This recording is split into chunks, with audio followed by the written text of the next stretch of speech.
Hey guys, how's it going? Michael Troy here. Today we're looking at Rocketeer Adventures 2, number 4, featuring Walt Simonson, John Byrne, and J-Bone. So hit that subscribe and like, and I'm going to cue the intro, and I'll be right back. MichaelFitzTroytv. Comic book art critiques. Snark, pizza, and sarcastic ways. Representing geeky gaze. Sadie's comics rule the day.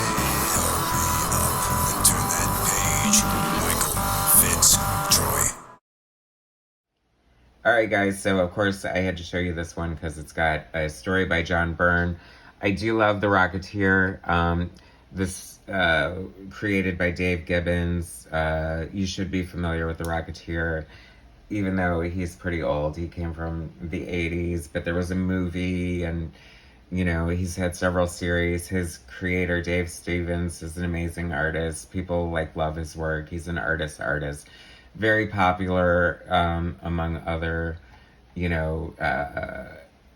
creators in the industry, and a super nice guy. Unfortunately, he passed away way too young from cancer at the age of 58. He's been gone quite some time now, but The Rocketeer still lives on. They did this series, I guess, as a tribute to Dave Stevens, an anthology featuring a bunch of different artists and writers and creators working on the Rocketeer character. This is the second series and number 4 of 4. And this is so good because in the same issue it has Walt Simonson and John Byrne. So how cool is that? And then throw in J-Bone, who is a great cartoony sort of animation style artist that I really enjoy. So the first story in here is Walt Simonson, written penciling. Louise Simonson is writing the story. Inks by Bob Wiacek. Colors by Jordi Belair, and letters by John Workman. And John Workman is my favorite letterer. I know that sounds funny, but everyone should have a favorite letterer. I think it's probably less so now that everything's computer lettered and, probably less distinct from, hand lettering. But back in the day, man, a good letterer, should be invisible, and a bad letterer just shows everything wrong. So, if that makes any sense. You know what I mean? If lettering's really good, you probably don't notice it just because it fits so well. And I feel like, it's like being on the internet.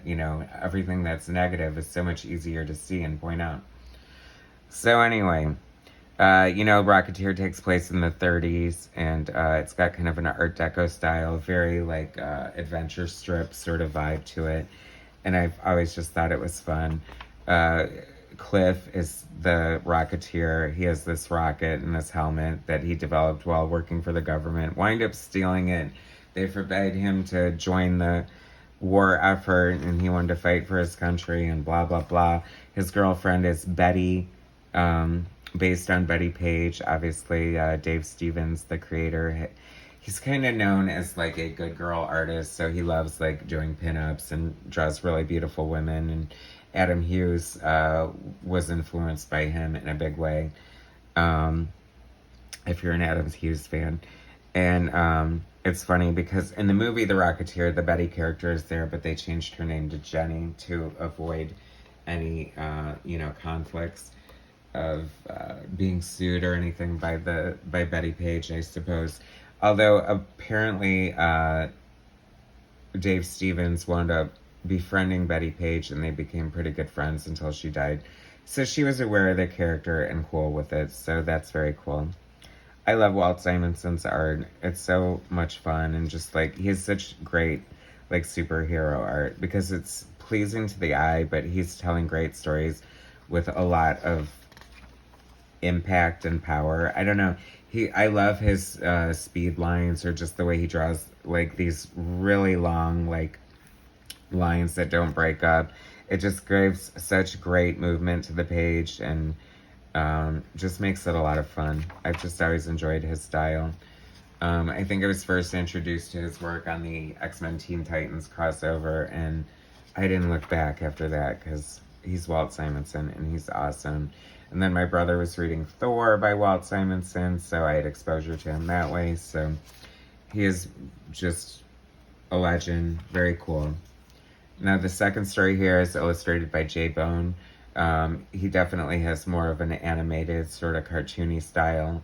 I feel he may have worked on the Batman Adventures. I feel that's kind of where he may have come from.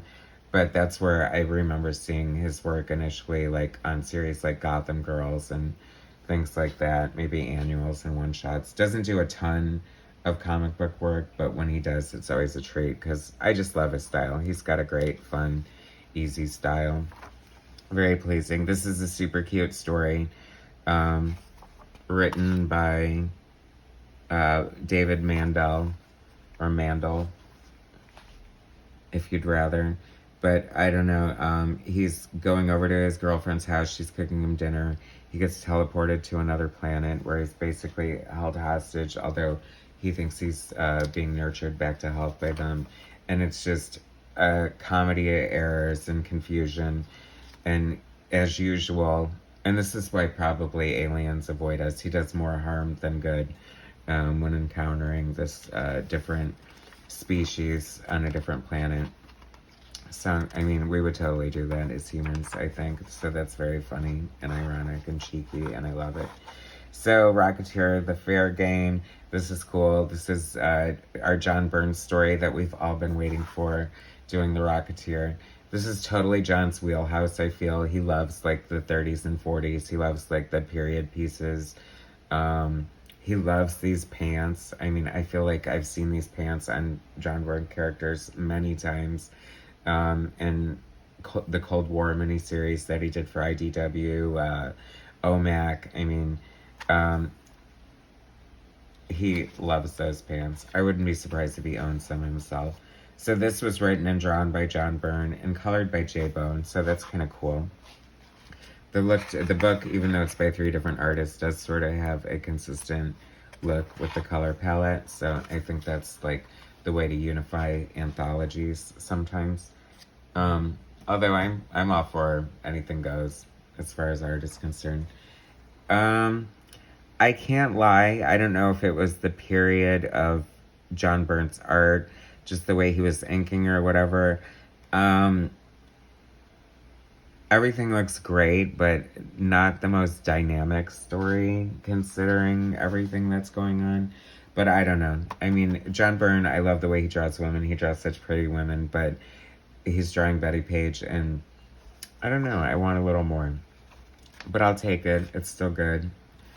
I mean, you know, I loved any... John Byrne is like pizza. Even bad pizza is good pizza. Even bad John Byrne is... But there's no such thing as bad John Byrne. So there goes my point. But I can totally tell he had fun with this. Like I said, I really think it's in his wheelhouse. And this is a great vehicle for him. I feel like this is the only time he worked on a character. So I'm glad he was able to get that in. It's kind of fun when John does different things that aren't, you know, Marvel and DC related. Although those are always our preferences as fanboys, eh? What's your favorite? Feel free to leave in the comment. What's your favorite, like, non-Marvel or DC John Byrne thing? A lot of people would probably say Next Men, and of course that's right up there. But that's that. That is the Rocketeer Adventures Volume 2, Number 4. Very cool. Super fun. If you don't know who the Rocketeer is, you should definitely check it out. I think you can find his back issues, like, not too expensive. But Dave Stevens, the creator, and unfortunately there's no Dave Stevens, like, this is Dave Stevens' art right here. And he has just such a beautiful style. He's known for his beautiful brushwork. And this is Dave Stevens too. I feel like this is his goal, I was reading with the series, was he wanted it to have like a 30s kind of pulp novel feel with the painted covers that he was bringing to his series, which only had like 2 or 3 issues. So definitely, I mean, I don't feel like we got enough Rocketeer, but it's out there. You can find it. This is a good place to start, too. This is fun. These anthologies have tons of great creators. Definitely check it out if you're not familiar with the Rocketeer. Thanks for watching. Please subscribe, hit like, share my content, and I'll bring you some more later. All right, thanks, guys.